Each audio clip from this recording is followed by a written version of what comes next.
Follow Langfocus on Facebook, Twitter, and Instagram.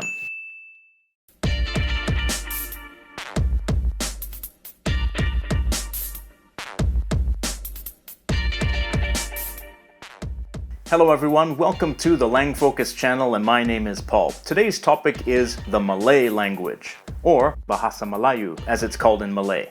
People outside of Southeast Asia may not be very familiar with Malay, but if we include all speakers of all varieties of Malay, it is one of the top 10 most widely spoken languages in the world. And when I say widely, I mean by a large number of people. It has around 77 million native speakers and around 173 million second language speakers, for a total of about 250 million speakers. Of course, different sources give different numbers, but something like that. It's spoken in Malaysia, where it has around 18.5 million native speakers out of a population of around 32 million people. Malaysia is an ethnically and linguistically diverse place with large communities of people speaking Chinese and Indian languages, as well as numerous indigenous minority languages. Everyone in Malaysia now learns Malay at school, but some speakers of other languages either aren't fluent in Malay or they choose not to speak it very much after they graduate from school. Singapore is another ethnically diverse place where Malays are a minority. The Malay language is spoken by around 700,000 people there, or 13% of the population.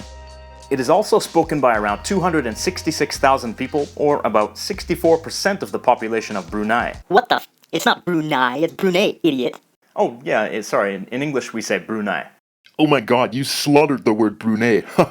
Okay, Brunei. So like I was saying, it's spoken by around 266,000 people, or 64% of the population of Brunei. It is also spoken by around 1 million people in southern Thailand, adjacent to peninsular Malaysia. And Malay is spoken by around 11.23 million people in Indonesia. But that's only part of the story. There are also about 43 million native speakers of Bahasa Indonesia, and around 155 second language speakers of Bahasa Indonesia. So what's Bahasa Indonesia? Well, when speaking of the Malay language, we need to distinguish between Malay dialects, which vary from place to place, and the standardized forms of the language. The first standardized form of the language is Bahasa Melayu, which is used in Malaysia, Brunei, and Singapore, and functions as an umbrella language for all of the Malay dialects that are spoken there. The second standardized form of the language is Bahasa Indonesia. It is used in Indonesia and functions as a lingua franca between speakers of different languages, because there are hundreds of languages in Indonesia.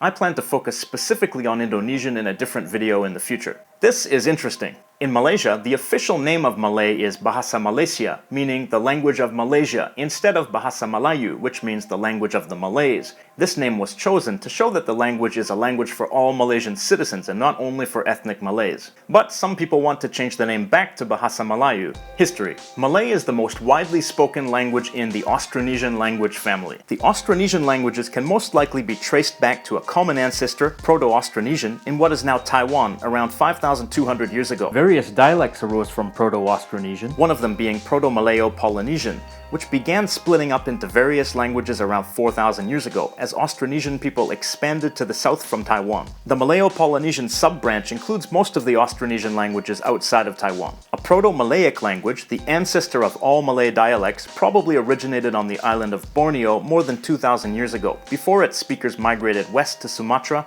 and the Malay Peninsula. Old Malay, the beginning of the Common Era, and by that I mean after the year 1 CE or 1 AD, same thing by the way, was a time of great Indian influence in the region, and during this time Old Malay emerged. It was highly influenced by Sanskrit and written in Indian scripts like Pallava. The oldest known inscriptions of Old Malay are the Kedukan Bukit, which were found in Sumatra and date back to the 7th century CE. The oldest Old Malay manuscript that still exists today is the Tanjung Tanah, a legal text from the 14th century, still before Islam was widespread in the area. Classical Malay. Islam soon became dominant in the area, and trade with the Muslim world increased, resulting in a lot of Arabic and Persian vocabulary entering the language, and resulting in the adoption of the Jawi script. Jawi is a version of the Arabic script that was modified to suit the Malay language. During the Malacca Sultanate, which was like a kingdom, and its successor, the Johor Sultanate, Malay became widely used as a lingua franca. During this time, Islamic literature greatly affected the language, with more Arabic and Persian vocabulary entering Malay. And because Malacca was a busy international port with people from various countries, Malay also absorbed vocabulary from different languages like Tamil and Chinese languages.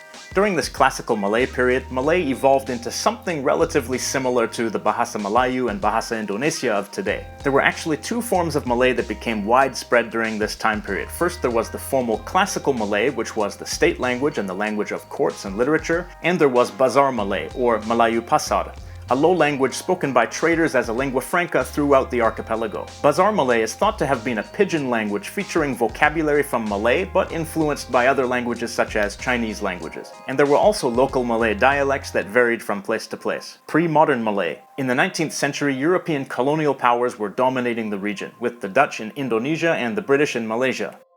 During this time period, improvements to the printing press made Malay books and newspapers more widely available to the common people, so that literary Malay, or classical Malay, was no longer just the language of the courts and the elite. The literary Malay of the Malacca and the Johor Sultanates, in other words, classical Malay, was recognized by the British and by the Dutch as the standard form of the language and became the language of education. One notable change during the colonial period was the adoption of the Rumi writing system, the use of Roman characters to write Malay instead of the Jawi script. And English loanwords began to trickle into Malay in the areas under British control. Modern Malay. The abundance of Malay literature in the 19th century sparked new enthusiasm for the language, and Malay linguists began their efforts to standardize and modernize the language. In 1936, the Malay scholar Zaaba published a series of books called Pelita Bahasa, in which he updated the grammar of classical Malay, forming the basis of Bahasa Melayu and Bahasa Indonesia. In both Malaysia and Indonesia, the standard form of Malay became an important part of their respective nationalist movements and their struggles for independence. When Indonesia declared independence in 1945, Bahasa Indonesia became the national language. And when Malaysia became independent in 1957, Bahasa Melayu became the national language. Dialects. Bahasa Melayu is the standard form of Malay used in Malaysia, in Singapore, and in Brunei, and it's the form of the language taught in schools. But there are numerous spoken dialects of Malay that vary not only from country to country, but also from state to state and from town to town, with differences in pronunciation and vocabulary. The Malay spoken in Sabah and Sarawak tends to be more similar to that spoken in Brunei and Singapore, but different from the dialects in West Malaysia. And some states in West Malaysia are known for being quite divergent. For example, the dialects of Kelantan. Kelantan borders Thailand to the north, where a similar dialect is spoken. The difference is that in Kelantan, everyone learns standard Malay at school, but in southern Thailand, everyone learns Thai at school. This makes cross-dialect communication harder for speakers of Malay in Thailand. But for speakers of other Malay dialects, standard Malay is a unifying force, and speaking a little more formally can help people bridge communication gaps. Standard Malay is also the form of Malay learned by non-Malays at school, so Standard Malay is sometimes the language of inter-ethnic communication, though some people choose to speak English instead. So what is Malay like? Like most Austronesian languages, Malay is not a tonal language. It has simple phonology, and every written character represents only one sound in most cases. It has a simple SVO sentence structure. For example, Saya makan sayur. Meaning I eat vegetables. Saya tak makan daging. I don't eat meat. Now let's add a modal verb. Saya tak nak makan daging. I don't want to eat meat. Saya tak nak makan daging atau minum susu. I don't want to eat meat or drink milk. Malay grammar is simple. First of all, there's no grammatical gender. There are also no noun cases. There is also no plural form in Malay. If you want to make a plural explicit, you reduplicate the word or repeat the word. Orang. Means a person. Orang-orang. Means people. And speaking of orang, fun fact. Orang means person in Malay. Hutan means forest in Malay. Orang hutan means forest person, also known as orangutan. Cool. If you want to modify a noun, you add the modifying word after the noun. The word for book. Buku. Now let's add a demonstrative pronoun. Buku itu. That book. Or with a possessive pronoun. Buku saya. My book. Or Buku-buku saya. my books. Or with an adjective. Buku mahal. An expensive book. In Malay, there is no copula verb, to be, at least in regular speech. And there is no definite or indefinite article, so Buku mahal. could also mean the book is expensive. But to be more clear, you might say Buku itu mahal. prepositions in Malay are very straightforward and intuitive. Saya berasal dari Kanada. I come from Canada. Saya nak pergi ke pasar malam. I want to go to the night market. Ada diskaun untuk pelajar. There is a discount for students. In this sentence, ada means there is. One of the things that makes learning Malay fun is that there are no verb conjugations. The form of the verb stays exactly the same, regardless of whether it's in present tense, past tense, or future tense. So we have the verb meaning to eat. In present tense, makan. In past tense, makan. In future tense, makan. The tense is determined by specifying a time period, like Dia makan nanti. he will eat later, or by using an adverb before the verb. Dia akan makan. He will eat. Dia sudah makan. He already ate. Or Dia sedang makan. he is currently eating, or he's eating now. And there are some other adverbs like this. But of course, it's not quite that simple, because we have the verb Makan. to eat, but we also have the verb Dimakan. to be eaten, and Termakan. to be eaten accidentally. And we have the verb Memakan. to consume. Then we have Memakankan. to feed something to someone. These are examples of one of Malay's most challenging features for learners, its system of building words from roots and affixes. Up above, we created some new verbs, but we can also create other types of words. Makanan. Food, Pemakan. someone who eats, so Pemakan daging. means a meat eater. Malay makes extensive use of this kind of affixation. Let's look at one more example using the root word ajar, which means to teach. Ajaran. Teachings, Belajar. to learn, Mengajar. to teach, Diajar. to be taught.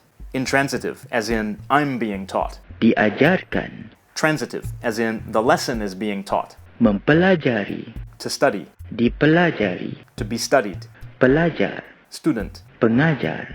teacher, Pembelajaran. learning, Berpelajaran. to be educated. All of these affixes might seem overwhelming at first, but they're fairly systematic, and once you get used to the function of all of the different affixes, then it helps you to understand words that you've never heard before, and it helps you to guess how to say words that you don't know yet. Standard Malay is a very user-friendly language for learners, especially if you're used to learning more complex languages. The biggest challenge that you'll likely face is the difference between the formal language and the casual language, and the dialectal variation that you'll encounter, especially different pronunciation. But by learning the standard polite form of Malay, you form a good basis for communication, and you can learn the more colloquial style of communication as you go. Stay tuned for a future episode in which I cover Bahasa Indonesia, and I'll focus in on that form of Malay specifically. Be sure to subscribe to Langfocus and follow Langfocus on Facebook, Twitter, and Instagram. And I'd like to say thank you to all of my Patreon supporters, especially the ones on the screen right now, for their generous support every month. Thank you for watching and have a nice day. By the way, Bahasa means language.